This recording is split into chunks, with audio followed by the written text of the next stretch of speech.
We got into foster care after we were talking about growing our family and the different options available to growing our family. And we came back to adoption a number of times as the next step for us. And the different options with adoption are adopt internationally, adopt domestically, and either of those were financially something that we were in a place to begin the process of. So then I'm not sure how we heard of it initially, but we started talking about fostering, adoption, adopting out of foster care, and out of that led us to making some contacts with people that could give us more answers. And so we ended up getting in touch with a supervisor at DHS on the foster care side. And we went to dinner and ended up talking for a couple hours about foster care. We actually thought he was with the adoption side. Yes. Because we were just wanting to do that. And turns out he was on the foster care side. So he gave us a lot of information about foster care. And really, we learned that there isn't a program specifically designed, or at least there wasn't at the time, to adopt through foster care as just a standalone. And then we started really feeling like maybe the foster care side of things would be a very valuable and an important piece of just the journey we were about to set on. So we agreed that we would gather more information, we would fill out paperwork, we would continue moving forward, and until we felt a hard or even a soft no, you should not do this isn't where I want you from God, we were going to keep going. And so we continued gathering information, we began the paperwork process, and over time, since we didn't have any reason not to continue, we get in touch with YFS, a agency that partners with DHS, contracts with DHS through foster care. And we start doing their paperwork, and we still don't feel any reason to stop. And so we get certified as a foster family. And then it's at that point of, okay, everything's done, you're certified, your home is open, and it was like, we're still in. We haven't felt like this is the wrong way to go. And then just moving forward, we get our first placements. And it was a pretty wild ride of all types of emotions and thoughts and feelings. And even through that, we have never felt like, okay, let's dial it back. Let's go back to strictly trying to adopt. It's just kind of stayed on the front of our decision making. There's no reason to stop. We don't feel the pressure to stop. We don't feel God leading us to stop. And so here we are now on our third placement. And we still are just in that place of we're going to move forward and continue to be an open home with foster care as the primary goal until we feel or are directed otherwise. I think what started in our minds of we thought the only goal could be for us to keep these kids in our home forever, and God has shown us that that's not the goal of foster care, but also that there's just so much more out there if we're willing to love in a bigger way. And that's what foster care asks us to do. And so yeah, I think from the beginning, we've just felt this, it kept being brought back to foster care. And we kept trying to bring it back to adoption, and God kept bringing it back to foster care. And throughout the course of the kids in our home, He keeps bringing it back to what He's doing in these families' lives, and that we get to be part of that.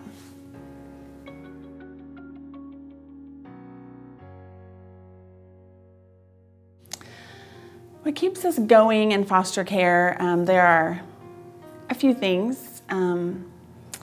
It can definitely get discouraging, and especially when we are made aware of the fact that we are in these kids' lives for such a short amount of time and that we have no power over what is going on in their lives or where their story takes them. And I think the main thing that helps is just keeping that perspective that God did not meet these kids when we met them. God made these children and loves them and their families, and He has been with them offering hope and healing long before we met them, and He will be doing that long after we are out of their lives. And so just keeping that perspective instead of keeping that instead of wondering what could happen and trying to take control of that, just keeping the perspective that God has been in the business of being right there with them and meeting their needs from day one, long before us. And that He is with our family as well, that He has led us here. And He didn't say, I want you to go there and I'm going to stand over here. He said, I am going to be here with these people and I want you to come with me. So that is kind of the first thing, the spiritual aspect of it. But I think kind of a practical day-to-day thing is we just choose to say yes to one day at a time and one thing at a time. There are a lot of unknowns and a lot of, will we have to say yes to this hard thing in 6 months? We could go down that road all day long. But ultimately we choose, this is the day we have, and this is what we're gonna say yes to this day with these people in our lives, and just keep a today perspective. We're also really open and honest about how we're feeling, about the range of emotions that we might be experiencing, and we there's no bad or wrong feelings, that just lets us see what's going on our heart and be able to address that with each other. And so we're very open about our limitations as well, and we try to stay on the same page about just kind of where we're at and what we're able to do at any given stage of life. And lastly, just our people. Our people are a huge support, and having tangible needs met through meals and through just a conversation that lets us kind of unload some of the weight through prayer, through childcare. All of those things are huge to kind of help us when the days get really hard. I'll say too, from almost a more selfish standpoint of being able to see tangibly what you're doing, making a difference. Seeing a child come from a very difficult background with all kinds of issues in their past, and even if it's not necessarily going to be that way forever for that child, seeing the results of stability and structure and love that can change a child from the inside out is pretty amazing, and we've seen that in a couple of different ways. So anyway.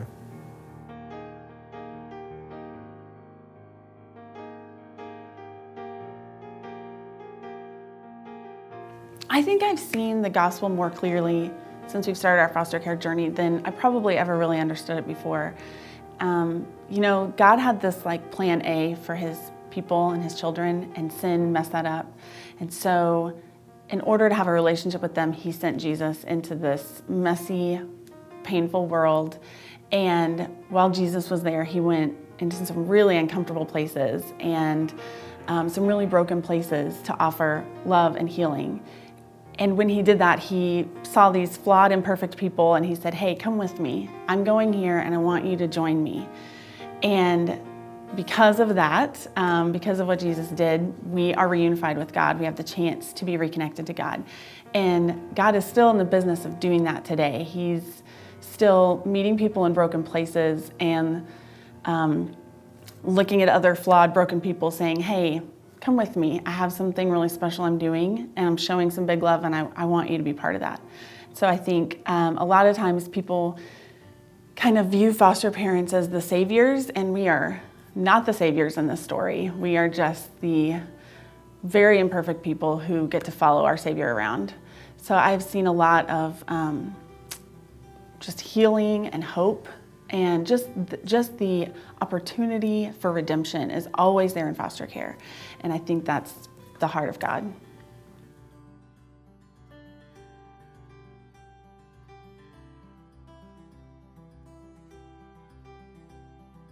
The church role in foster care can be in a couple of different ways. There's the physical needs that foster families have from the very beginning, and that can range from, we don't have any size 4 diapers, so can we get some as quickly as we can? Or we don't have multiple beds for this age child. We don't have a crib. We don't have clothing.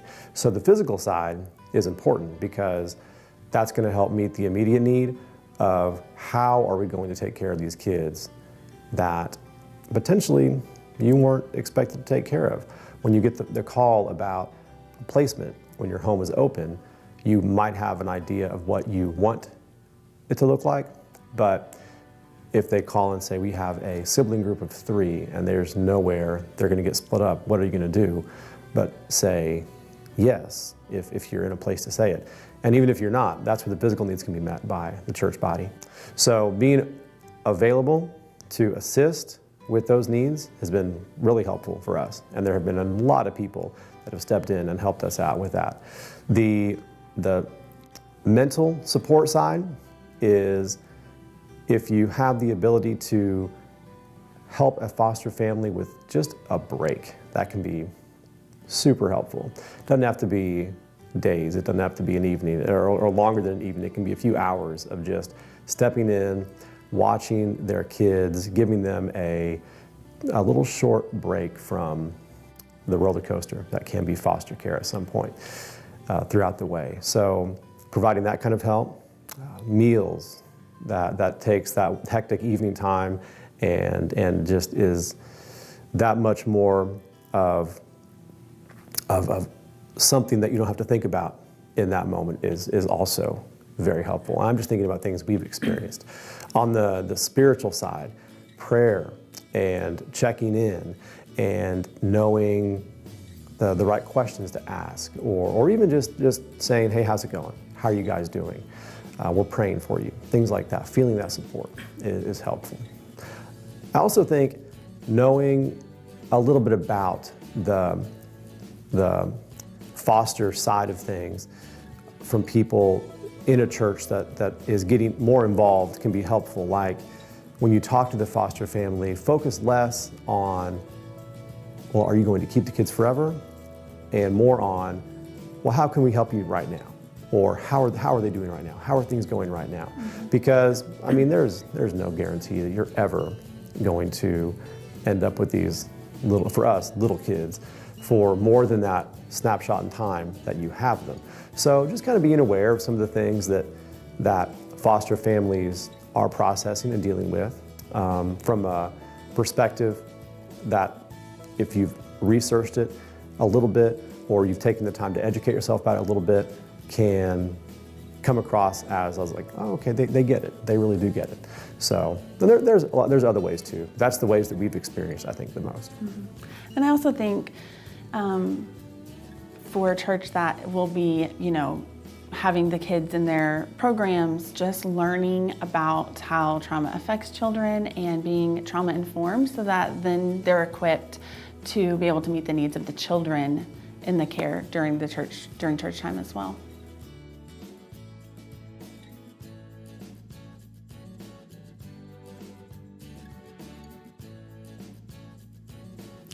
I think, well, what we've done just in saying yes to just one thing at a time. So if families are feeling this draw to foster care, say yes to researching about it. Say yes to asking questions of other foster families. Maybe take the step to say yes to go to an agency and ask them about it.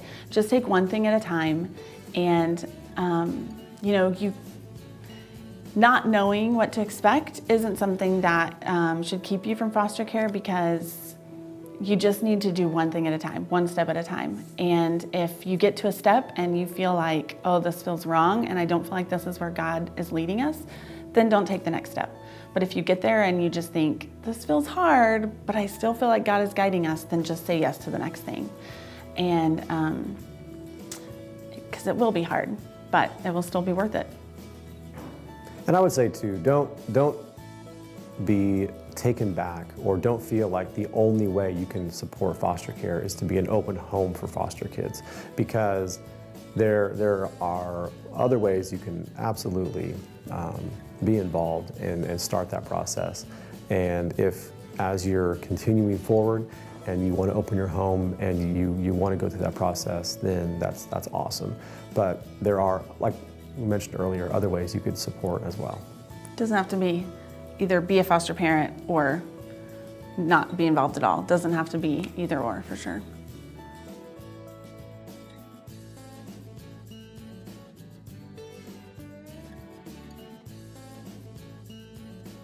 So when we think about how the gospel plays out on a day-to-day basis and the love of Christ being shared with anybody and everybody, I feel like trying to love kids and parents that are sometimes hard to love, that's a bit of a reflection on how Christ probably feels about, I'm sure, me, most of the time.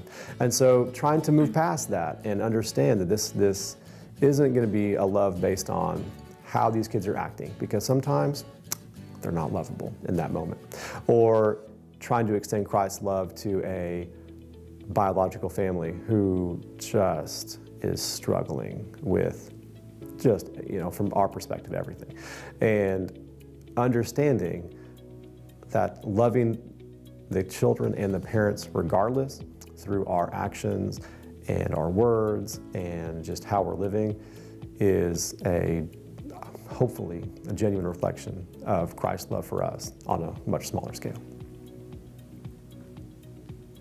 Yeah, I think, I think that is very true. And it definitely, we're constantly, I think, aware of our own need for grace and mercy, and just that as we accept that's what we then can offer other people. And